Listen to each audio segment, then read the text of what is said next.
Hello. I want to speak today about long-term versus short-term. See, we hear a lot today about being victorious, about victory in the Messiah, about living victorious life. But most of the time we borrow from the world the understanding of what is victorious, who is victorious. For most people, or for many people, the understanding, their understanding of who is victorious is someone that keeps winning in everything that he does. They think that in order to be ultimately victorious, ultimately overcomer, they have to overcome, they have to be victorious in everything, in every challenge, in every difficulty, in every competition. I mean, the world even have a saying for that, saying, the one with the most toys win. See, this thought that a series of winnings lead to the ultimate win is wrong, but this is the thought that many of us have. That's why we try to, or we need so much to win every argument. That's why we need to be on top on everything. That's why we are so afraid of being a loser. And therefore our desire is to win in everything. Because this way we think, like I said, that we're going to be victorious in the end. Well, Jesus shows us a different way.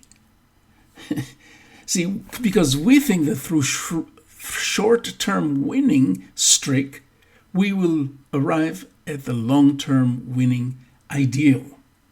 In Mark 8, verse 34 to 36, Jesus said, "If anyone would come after me, let him deny himself and take up his cross and follow me.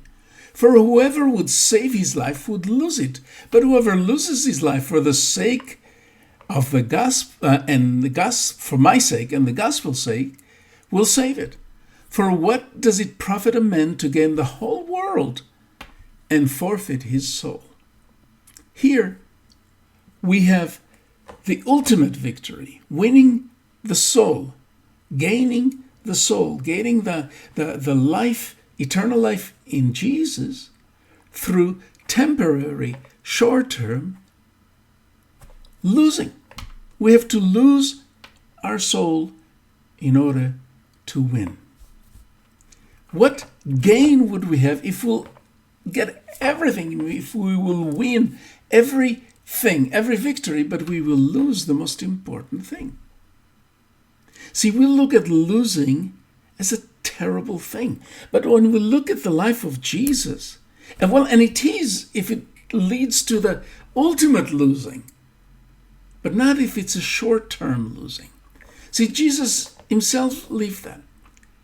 In his time, the crucifixion was the worst defeat God had, the worst loss that he had.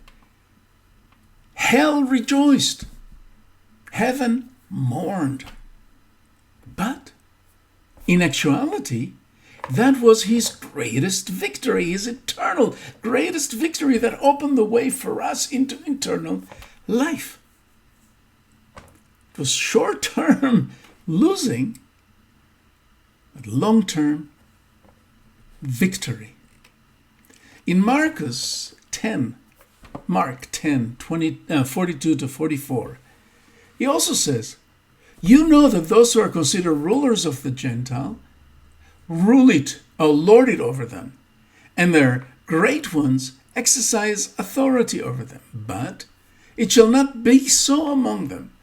For whoever would be great among you must be your servant, and whoever would be the first must be the slave of all." What basically he says, if you want to be the ruler, the winner, the one that sits over all and he won. You have to be the loser. You have to be willing to lose, to be servant, the most unimportant one. I mean, the same principle is with if someone slaps you on one cheek, turn to him the other cheek.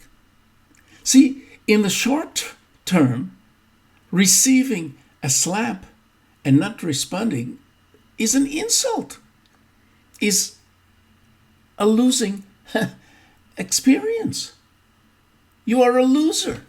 But if that person is the one that looks for long term into, I want to gain the greatest victory at the end of what Jesus said, then he turns the cheek, because it may be short-term losing to everybody around, to himself.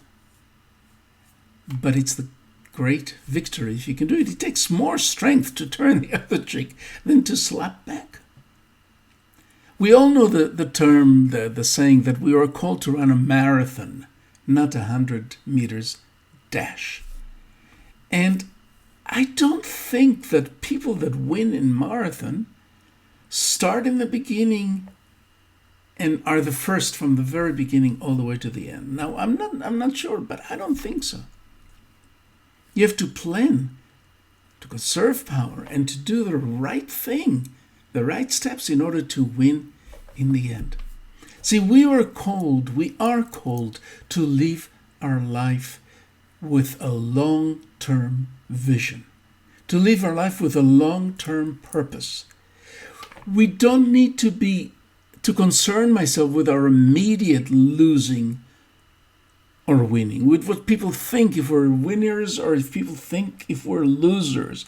We need to concern ourselves with the long-term effects of our actions, with how would it bring me closer to where Jesus wants me to be, not what it would cause people around me to think.